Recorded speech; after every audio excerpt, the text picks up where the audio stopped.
जय हिंद, नमस्कार सभी स्टूडेंट को मेरी तरफ से और प्यार भरा। और मैं लेके आ चुका हूँ आपके सामने बिहार पुलिस के टॉप क्वेश्चन। मेरे दोस्त, अगर बिहार पुलिस की आप तैयारी कर रहे हो सिलेक्शन के लिए, तो आज की इस क्लास को पूरा देखें और बताना कि आप कितने क्वेश्चन सही कर सकते हो इस क्लास के अंदर।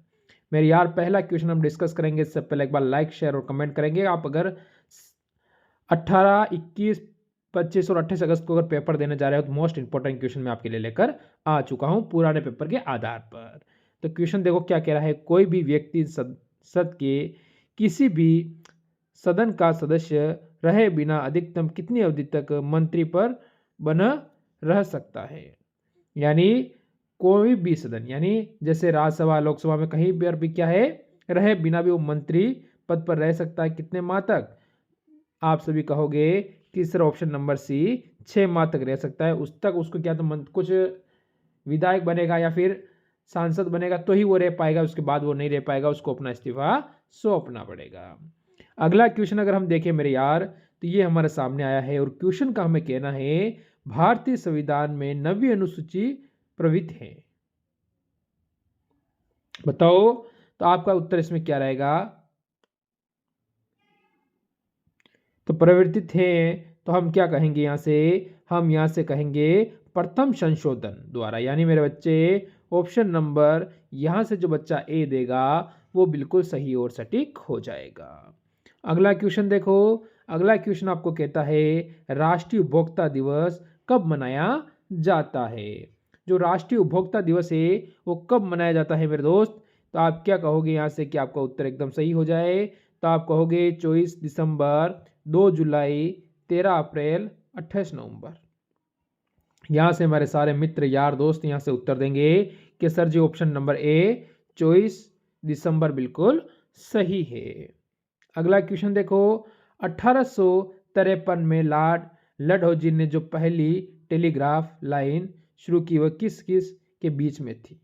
बताओ कौन सी टेलीग्राफ, ये बताना है वो किन किन शहरों के बीच में थी, ये आपको बताना है। बताओ, Mumbai to Thane, Calcutta to Madras, Bombay to Agra, या आप कह सकते हो कोलकाता और आगरा। तो यहाँ से कोई बच्चा इसका उत्तर कमेंट करके बता सकता है मेरे को? बताओ, यहाँ से इसका उत्तर को कमेंट कर सकता है कि इसका उत्तर आखिरकार क्या होगा। अगर आपने हिस्ट्री पढ़ी है या आपने अच्छे से देखी है तो यहाँ से बच्चा आप मेरे को उत्तर आसानी से दे दोगे। अगला क्वेश्चन देखो। भारतीय राष्ट्रीय कांग्रेस का प्रथम अधिवेशन कहाँ आयोजित हुआ है था? यानी भारतीय राष्ट्रीय कांग्रेस का प्रथम जो अधिवेशन हुआ था वो कहाँ पर हुआ था? ऑप्शन देखेंगे तो आप सभी कहोगे लखनऊ, कोलकाता, मुंबई, मद्रास। मेरे यार, एक ऑप्शन आप यहाँ से काट दीजिए। अब आप यहाँ से 3 से मेरे को उत्तर दीजिए। तो आप सभी कहोगे कि सर जी क्या बात करते हो, ऑप्शन नंबर सी यानी मुंबई सही है। वर्तमान इसको मुंबई के नाम से जानता है, पहले मुंबई कहते थे। कोई बात नहीं, ये किसकी राजधानी है? महाराष्ट्र की। ये चलो ठीक है, ये राजधानी भी क्लियर हो चुकी है। कलकत्ता किसकी है? पश्चिम बंगाल। ऐसे क्वेश्चन भी आपसे पूछे गए हैं पेपर में।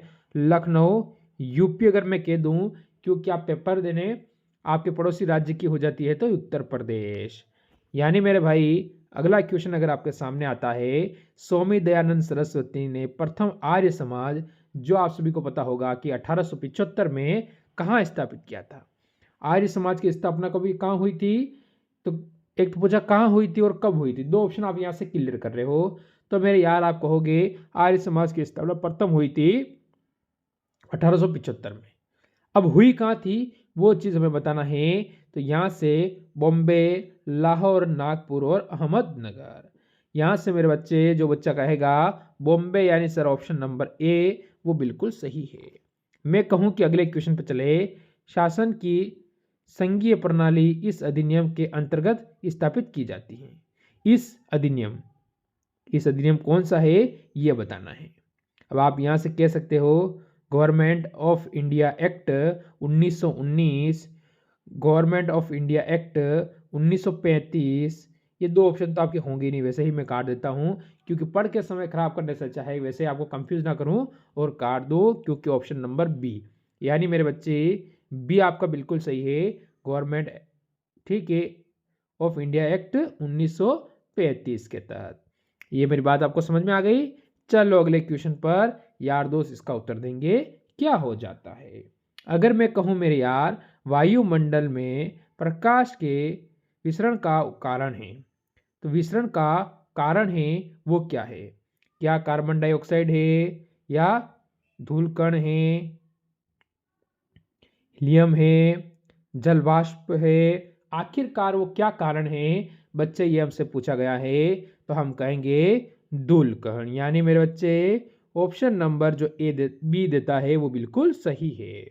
अगला क्वेश्चन, उज्जैन का प्राचीन काल नाम क्या था? यानी उज्जैन को जो प्राचीन नाम से जाना जाता था वो क्या था? जैसे कि अब आपके सामने उत्तर आता है तक्षशिला, अवंतिका, इंद्रप्रस्थ, अंग। अब आपको पता है उज्जैन प्रसिद्ध है किसके लिए? महाकाल के लिए। किसके लिए? महाकाल के लिए, मंदिर के लिए प्रसिद्ध है। चलो ठीक है, महाकाल के लिए आपको पता हो गया। उज्जैन शिप्रा नदी किनारे है। किसके किनारे? शिप्रा। ये तो आपको पता ही होगा, इसको बताने की जरूरत नहीं है कि लिख दूं मैं? कोई नहीं, बात लिख देता हूं। शिप्रा नदी के किनारे बसा हुआ है उज्जैन, जो महाकाल की नगरी है और अवंतिका के नाम से जाना जाता था। और वर्तमान कहाँ है? मध्य एमपी लिख देता हूं, यानी मध्य प्रदेश। ये मेरी बात आपको समझ में आ चुकी है। चलो अगले क्वेश्चन का उत्तर दीजिए। अगला क्वेश्चन का कहना है हमें 1927 के साइमन कमीशन का बहिष्कार किया गया था, क्यों? जब 1927 में साइमन कमीशन का बहिष्कार किया गया था, क्यों?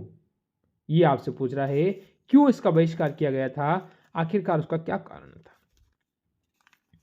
साइमन कमीशन का बहिष्कार करने का महत्वपूर्ण कारण क्या था मेरे दोस्त, ये आपको बताना है। तो इसका एक कारण था, इसमें कोई भारतीय सदस्य नहीं था। यानी अगर कोई भारतीय सदस्य नहीं होगा तो अपने हिसाब से वो कानून चलाएंगे, वो हमें पसंद नहीं है। आगे बढ़ो। अगला क्वेश्चन, किसने कभी तीनों गोलमेज सम्मेलन में भाग लिया? इनमें से सभी तीनों गोलमेज सम्मेलन हुए थे, कहाँ हुए थे? लंदन के अंदर। उनमें भाग लिया था कौन कौन सा? 1930, 1931, 1932 में हुए थे द्वितीय गोलमेज सम्मेलन में। महात्मा गांधी ने भी भाग लिया था, ये भी आपको ध्यान रखना है।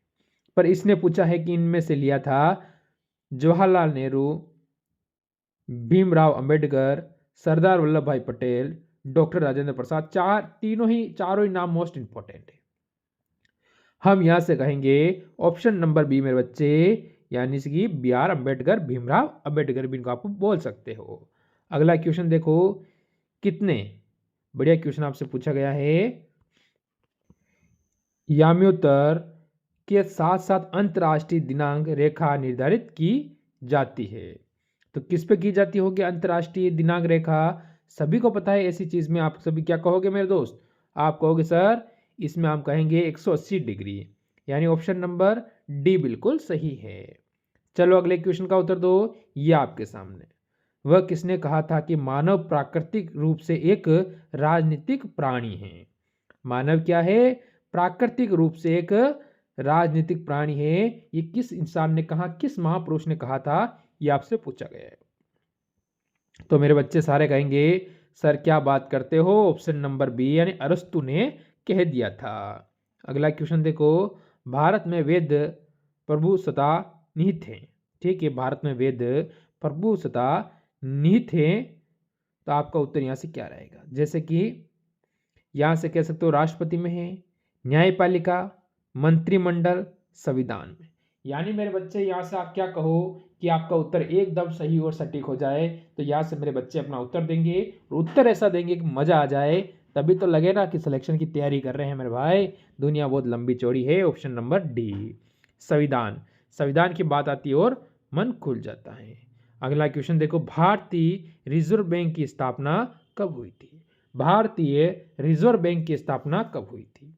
जिनका राष्ट्रीयकरण किया गया था, आपको पता होना चाहिए 1949 के अंदर। अब बता दो कि भारतीय रिजर्व बैंक की स्थापना मेरे दोस्त हो जाती है 1935, यानी ऑप्शन नंबर सी आपका बिल्कुल सही है। मैं कहूं कि अगले क्वेश्चन पर चलें, लखनऊ समझौता किस वर्ष हुआ था? जो लखनऊ समझौता हुआ था मेरे यार, वो कौन से वर्ष में हुआ था? तो यहाँ से कोई बच्चा इसका उत्तर दे सकता है? अरे दे दोगे, मेरे को पता है आप उत्तर दे दोगे। आप कहोगे सर 1916 के अंदर। जो बिल्कुल सही दे रहा है बच्चा 1916, यानी कि 1916 में लखनऊ समझौता हुआ था। अगला क्वेश्चन देखो अब क्या कहता है। आपके सामने क्वेश्चन नंबर 17। क्वेश्चन हमें कह रहा है पेरिस में स्थित international institute of education planning संयुक्त राष्ट्र के किस संगठन का अंग है? किस संगठन का अंग है ये हमें बताना है। अब हम इसको क्या कहेंगे? इन चीज़ों को क्या है यूनेस्को में विश्व विरासत में शामिल किया जाता है। तो हम क्या कहेंगे? यूनेस्को। यूनेस्को का मतलब मेरे बच्चे यहाँ से ऑप्शन नंबर जो डी देगा वो बिल्कुल सही हो जाएगा। अगला क्वेश्चन, नंदा झील रामसर साइट किस राज्य में है? नंदा झील, नंदा झील है और जो रामसर साइट है वो किस राज्य में है?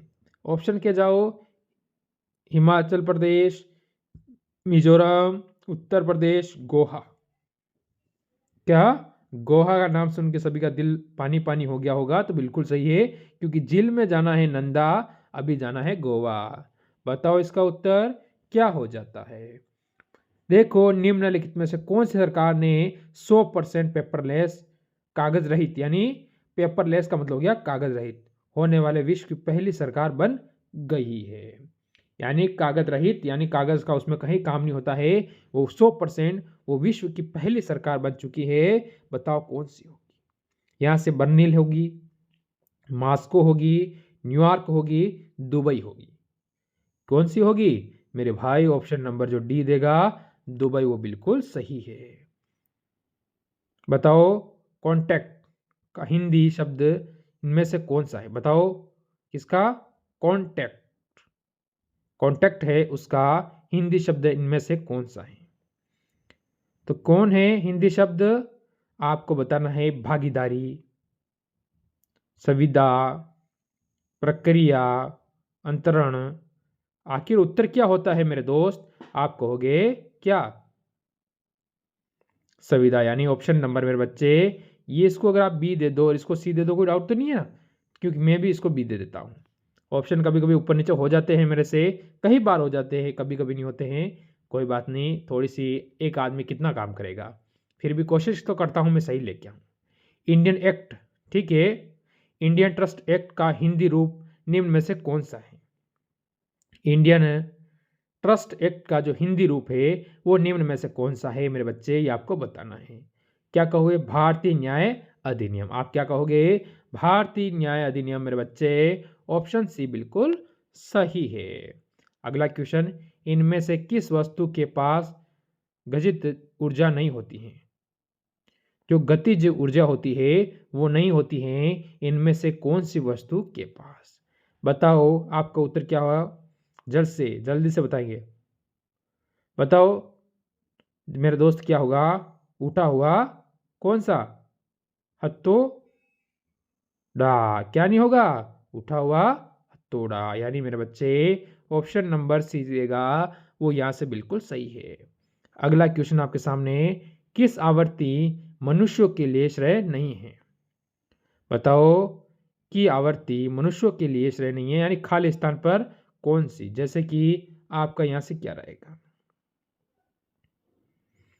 यानी हम क्या कहेंगे? 22,000 जो हर्ट्स, यानी मेरे बच्चे ऑप्शन नंबर यहाँ पर भी ए हमारा बिल्कुल सही है। अगला क्वेश्चन देखो क्या कहता है, में 6 कार्बन परमाणु और हाइड्रोजन परमाणु होते हैं। यहाँ खाली स्थान पर बताना है कि आपका क्या होगा? में 6 कार्बन क्या होते हैं? 6 हाइड्रोजन परमाणु होते हैं। तो किस में होते हैं? बेंजीन, ठीक है, बेंजीन। मेरे बच्चे ऑप्शन नंबर सी बिल्कुल सही है। आज का लास्ट और अंतिम क्वेश्चन, इसका उत्तर दीजिए। दो भौतिक राशियों में से किसकी इकाई समान है? दो भौतिक राशियों में से किसकी इकाई समान है? बताओ किसकी समान है? जैसे बल गति, बल प्रोध, बल और वजन, दाब और बल। बताओ तो हम क्या कहेंगे? हम कहेंगे बल और वजन, यानी मेरे बच्चे ऑप्शन नंबर सी बिल्कुल सही है। तो तो ये थे आज के टॉप क्वेश्चन। अच्छी लगी हो क्लास तो लाइक शेयर करना। मिलेंगे कल इसी समय एक और क्लास के साथ। आज की इस क्लास से करते हैं अलविदा। सभी को जय हिंद